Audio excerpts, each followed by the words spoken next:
തുള്ളിയുടുപ്പും വിടർന്ന കണ്ണുകളുമായി വൈരണിക്കാടിന്റെ തെക്കേ ഭാഗത്തുള്ള പുൽമേടുകളിൽ ഓടിച്ചാടി നടന്നിരുന്ന കുട്ടിക്കുറുമ്പിയായിരുന്നു സായ എന്ന മാൻകുട്ടി. മറ്റു മാൻകുട്ടികളിൽ നിന്നും വ്യത്യസ്തമായി ദയയും ധൈര്യവും ഏറെയുള്ളവളായിരുന്നു സായ.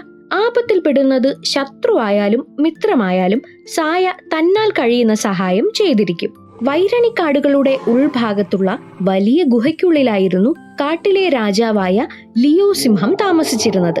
ശക്തരിൽ ശക്തൻ, ഒന്നലറിയാൽ കാട് മുഴുവൻ നടുങ്ങും.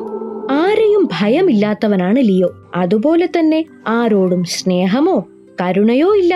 വിശപ്പുണ്ടെങ്കിലും ഇല്ലെങ്കിലും പാവം മൃഗങ്ങളെ വേട്ടയാടി പിടിക്കുന്നത് ലിയോയുടെ ഒരു ശീലമാണ്. ഇക്കാര്യം അറിയാവുന്നത് കൊണ്ട് തന്നെ സായയുടെ അച്ഛനമ്മമാർ പുൽമേടും അരുവിയും വിട്ട് ദൂരേക്കൊന്നും പോകരുതെന്ന് അവളെ വിലക്കുമായിരുന്നു. ഒരിക്കൽ കാട്ടിൽ അതിശക്തമായ വേനൽ വന്നു. പുഴയെല്ലാം വറ്റി വരണ്ടു. ആഴ്ചകളോളം മഴ പെയ്തില്ല. വെള്ളമില്ലാതെ മൃഗങ്ങൾ നട്ടം തിരിഞ്ഞു. വെള്ളമില്ലാതെ സിംഹരാജനായ ലിയോ ആകെ വാടി തളർന്നു. തന്റെ ഗുഹയ്ക്കരികിലൂടെ ഒഴുകിയിരുന്ന പുഴ വരണ്ടു കിടക്കുന്നത് ലിയോ സങ്കടത്തോടെ നോക്കി. ഒരു തുള്ളി വെള്ളം കിട്ടാനായി കാട്ടിലൂടെ അലഞ്ഞ ലിയോ പുൽമേടുകളുടെ ഇടയിൽ വെള്ളം വെള്ളം എന്ന് പറഞ്ഞുകൊണ്ട് തളർന്നു വീണു. സിംഹത്തെ കണ്ട പുൽമേട്ടിലെ മാൻകൂട്ടം ഭയം കൊണ്ട് ഓടി ഒളിച്ചു.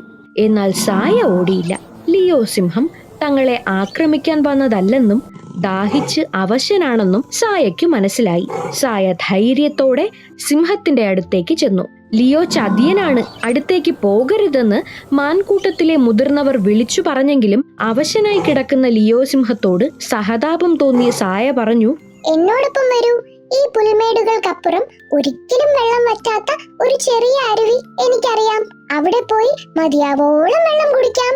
സായയുടെ വർത്തമാനം കേട്ട് ശത്രുവിനെ പോലും സഹായിക്കാനുള്ള അവളുടെ മനസ്സ് മനസ്സിലാക്കിയ ലിയോ മറ്റൊന്നും പറയാതെ അവളെ പിന്തുടർന്നു.